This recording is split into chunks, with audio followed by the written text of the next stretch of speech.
Hi guys, and welcome back to my channel. If you're new here, you are most welcome. My name is Chichi, and if you're a returning subscriber, thanks for always coming back. And today guys, it's all about the smoky dress. For smoky dresses, I don't think it's something new. It's something that has existed for centuries and is still trending. So today we are going to be learning the processes that is involved, or the processes involved in the making of a smoky dress. From the very start to the finish, I'm going to be showing you some of the tricks that is involved in the making of a smoky dress. So without further ado guys, please hit the subscribe button if you haven't, give this video a like, and let's chat in the comment section.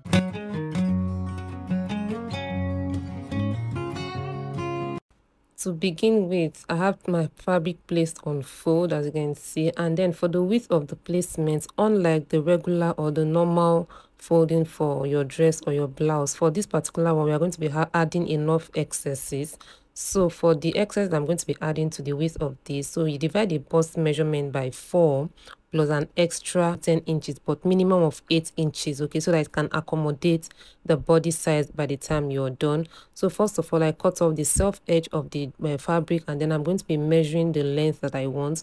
This is a dress and then an off shoulder one at that, so I'm going to be measuring from the off shoulder point off shoulder points to the half waist length. So as you can see, I have my tape rule placed at 5.5 inches that's for the off shoulder, and then the half waist length is 17 inches plus 1 inch, so making a total of 18 inches for this particular half waist length. Okay, so as you can see, this is the length I'm going to be using for the upper part. And still, while I have my tape rule placed at the 5.5 inches from that's at the upper part, I mark out the breast point and then the under bust and also the armhole length. Okay, so this is the armhole length I'm marking out about now. So to mark out not the shoulder measurement now, that's the across chest measurement, which is always 1 inch lesser than the shoulder measurement. You divide that by 2, and here it is, and then you add an extra 8 inches. So you add that to the shoulder, the across chest measurement as well, to mark out the armhole, like a semi armhole. You can see it's not as long as it should be because I'm off shoulder. And then you come to the breast point length, you divide the bust measurement by 4, which gave us about 10 inches, and then you add an extra 8 inches. Okay, so you have 8 inches added to it. You come down to the under bust round measurement, you also divide by 4 and then add an extra 8 inches. And at the waist measurement, you do the same thing, you divide by 4 and then add an extra 8 inches as well. So all these extra 8 inches we are adding is to still accommodate the body measurement by the time we're done with our smoking of the dress. And then you have all the points connected together. And for this upper part, I'm going to be leaving it straight. There is no shaping of the upper chest neck area. Okay, and then I start the cutting out. So this is basically what the cutout looks like. You can see how big and wide it is looking. So I'm going to be placing it on another one to mark out the back part of the dress. So for this zipper allowance, I'm going to be adding an extra 2.5 inches, unlike the regular one, or 1.5 inches. Remember that because of the smoking of the dress, we're going to be adding enough allowances. And then for the upper part, the back also is lower than the front, so I'm going to be taking out some inches from the front to match with the back. Okay, because the back is lower than the front. So for the back, I'm going to be taking out about 1.5 inches to 2 inches from the front. So I place my tape rule like so, and then I mark out what I want, that's the takeout I want for the back. So I mark out 1.5 inches on the front one, and then I fold inward the 1.5 inches. So this is the length that I want for the back at the upper part of the back. Okay, and then for the lower part as well, we know that the half waist length for the front is always longer than the back for the half waist length. So I'm going to be taking out whatever the difference between the front and the back is on this one. So I'm going to be taking out 3/4 of an inch from the front, okay, so that you can get the half waist length of the back. So I fold in about 3/4 of an inch from the lower parts for the front. So at this point, this is what I want for the back, and then I'm going to be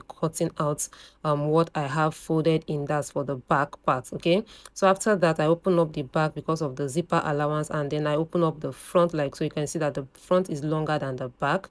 Can you see that? So this is what we have for the front and then the back of our smoking area. And then for this side, you can see that because I said that the front is longer, I'm trimming off the excesses that I have at the side of the front. Take note, the side, so that it can match with the side of the back. the center of the front can remain the same length, but for the back, make sure they are equal. So if I open it up, this is what it should look like.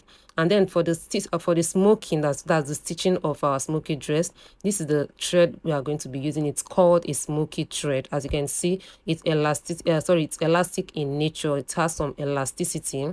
That is why it can use to be able to smoke the dress. And then you get your reeler. I'm doing this for the sake of those that do not know how to reel their smoky thread. So I'm going to be showing us how to reel your smoky thread on your reeler. So you first of all hold it like so, and then you wind your smoky thread on your reeler. Like I can see I'm holding this other part, the beginning, and then I wind like so. So while I continue to kind of reel the smoky thread on the reeler with my hand, I'm going to be cutting off this part, that's the beginning of the thread. I cut that out, and then I continue to reel with my hand.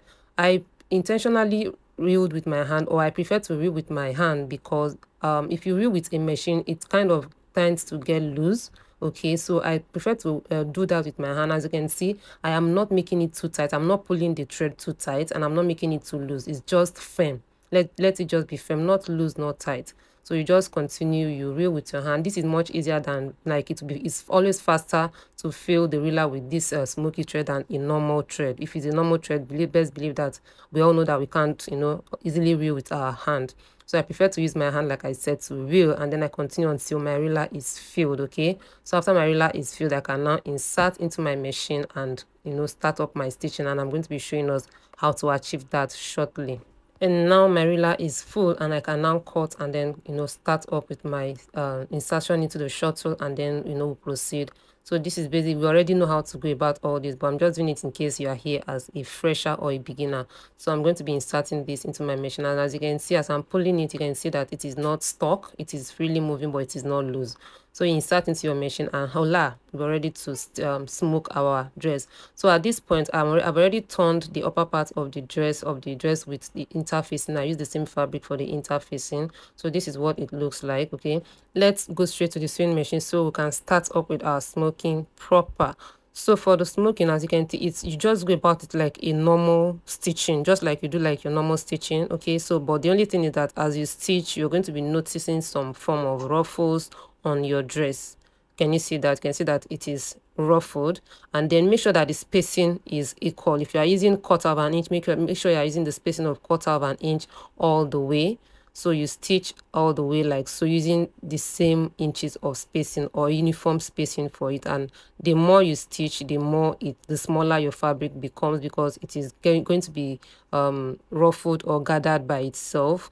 So you continue doing that. But one thing I would want us to note is that after about your 2 to 3 stitching, you notice that it's kind of getting a rough, what will I call it, ruffled like so.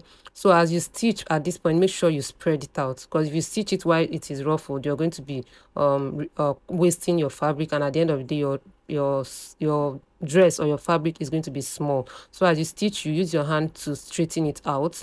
I hope you understand what I mean. So use your hand to straighten it out as you stitch, because after some time it's going to get smaller and smaller. So that is what is going to help you to still retain your measurement at the end of the day. So after stitching, this is what it looks like, and see how beautiful it has turned out. Okay, so this is what we have for our stitching. And then for the finishing part, or for the last smoking stitching, make sure you leave about 1 inch. Okay, that's for the joining of the up to the down. That is if it is a dress, or even if it is a blouse, just leave about 1 inch so that you can turn with a lining or join to the lower part of the dress. And guys, this is what the smoking looks like, and this is what the inner part of the smoking looks like. Okay, so after your smoking, this is what you should be having. And I'm sure this is coming out, or this has come out looking very beautiful and neat. So for your smoking, make sure your lines are straight. Okay, that's another important thing to note. Make sure you have a straight line, and this is what it looks like. And then for the interfacing, this is how loose or free it is. At the end of the day, it can stretch to accommodate the body size. Okay, so that's the essence of all the excesses we added, because if you use the actual measurements, definitely at the end of the day, you are going to be running short of body size. Okay, and at this point, it's time for me to turn the main fabric with the interfacing at both sides. Okay, so that's exactly what you can see me do. I turn the interfacing with the main fabric on both sides, and I turn it inside out so I can also hold the lower part of the fabric like so, because this is a dress, so this is not like I'm not turning the lower part inside out. So I just stitch it down like so, and guys, this is what it looks like. Okay, so I'm going to be doing the same thing to the other parts of the fabric so that I can have everything smoked. So this is what the inner part looks like. If you stretch it, you're going to be having as much as you need for your body measurement, guys. So at the end of the day, so this is what the whole smoking looks like. I've smoked every part every part of the upper part of the dress, and I've stitched it together. Okay, so this is ready to be joined to the lower part of the dress, and I am stretching it so that you can see how much elasticity it has. Okay, so make sure you use an original smoky thread so that you can achieve your aim. So this is ready to be used for any purpose. Thank you guys for watching, and see you in my next one. Bye.